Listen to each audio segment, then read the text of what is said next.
ইদানিং কেন জানি বড় মাছের চাইতে ছোট মাছ খেতেই ভালো লাগে। বড় মাছ কেন জানি খেতে ভালোই লাগে না।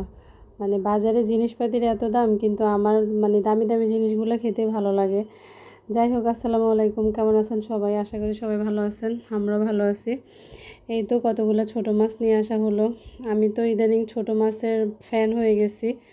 তো এখানে আনা হলো কাসকি মাছ, তারপরে পাবদা মাছ, ছোট বোয়াল মাছ, কাসকি, পাবদা, বোয়াল, তারপরে চিংড়ি মাছ, তারপরে এটা কি জানি ছিল, সামুদ্রিক একটা ছোট ছোট সুরমা মাছের মতো ছিল। যাই হোক, আমি ওটার নাম জানি না।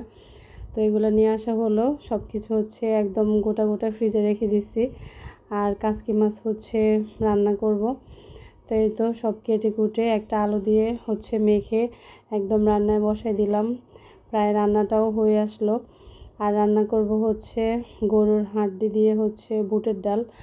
তো এই তো আমার ছোট মাছটা হয়ে গেছে।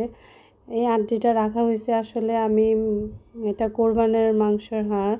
এটা রাখা হয়েছে খিচুড়ি খাওয়ার জন্য, কিন্তু যে গরম পড়ছে, মানে খিচুড়ি তো দূরের কথা, নর্মাল খাবারও খাওয়া যায় না, এরকম অবস্থা। তো ভাবলাম এটা বুটের ডাল দিয়ে রান্না করি। এই তো আদা, রসুন, হলুদ, মরিচ, এটা জিরা, আর আমার হাতে বানানো ম্যাজিক গরম মশলা, এটা দিয়ে দিলাম। এটা দিলে আর কোনো বাড়তি কোনো গরম মশলা দেওয়াই লাগে না। তো এগুলো দিয়ে একদম হাতে মেখে বসাই দিব। আমার হাতের অবস্থা তো পুরো 12টা বেজে গেছে, একদম মশলা টশলা সব কিছু হাতেই দিলাম। কারণ আমার কাছে মনে হয় যে চামচ মেপে মেপে না দিয়ে এভাবে মশলা দিলে একদম পারফেক্ট হয়, খেতেও ভালো হয়, মানে পাকা রাঁধুনি যাকে বলে। যাই হোক, নিজের প্রশংসা নিজে করে ফেললাম। এখানে একদম মেখে বসাই দিলাম। এই যে ফ্রাই কষানো হয়ে গেছে। তো মানে কালারটা অনেক সুন্দর আসছে। আমার ওই যে ম্যাজিক যে গরম মশলাটা আমি নিজে ঘরে বানাই, ওটার কারণে আমার মাংসের মশলা মানে কালারটা অনেক সুন্দর আসে, কালো কালো আসে, দেখতে অনেক ভালো লাগে, খেতেও ভালো লাগে। তো দেখা গেছে এই যে এই ডালটা আগে সিদ্ধ করা ছিল, ফ্রিজে রেখে দিছি। সময়ের আসলে খুবই অভাব আমার জন্য, এই জন্য আমি অনেক কাজ করে রাখি। তো এখন হাঁড়টা অনেক সিদ্ধ হয়ে গেছে অনেকটাই। দিয়ে দিলাম ডালটা। এটা দিয়ে আসলে রুটি, পরোটা, ভাত যেটাই বলেন খেতে দারুণ লাগে। আমার কাছে বুটের ডালের মাংসটা খেতে অনেক ভালো লাগে। রান্নাবান্না শেষ করলাম। আর এটা সন্ধ্যায়।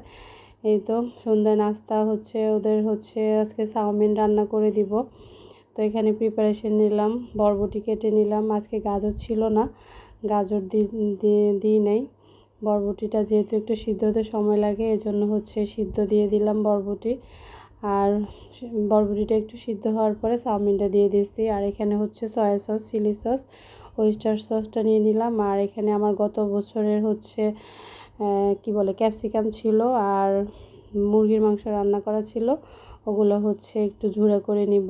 মাংস আর আলাদা করে রান্না করলাম না। আর 2টা ডিম দিব। এই তো চাউমিনটা সিদ্ধ করা হয়ে গেছে। আর এখানে তেল দিয়ে দিলাম। তেল দিয়ে পেঁয়াজ আর কাঁচামরিচটা দিয়ে হালকা একটু ভেজে নিব। তারপরে ডিম দিব।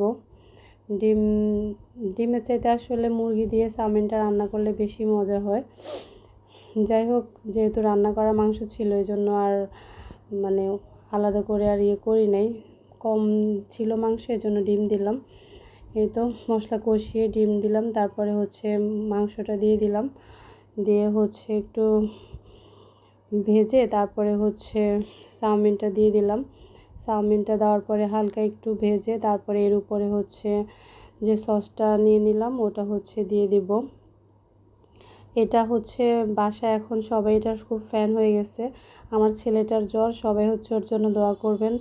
কিছুই খেতে চায় না, ভাবলাম যে এটা রান্না করে দিই, এটা ভালোভাবে খেয়ে নেবে। আর ভিডিওটা যদি ভালো লাগে সবাই লাইক করবেন, বেশি বেশি করে শেয়ার করে দিবেন। এই তো চাউমিনটা রান্না করা হয়ে গেছে, বেড়ে নিলাম। সবাই ভালো থাকবেন, সুস্থ থাকবেন, আমাদের জন্য দোয়া করবেন। আমার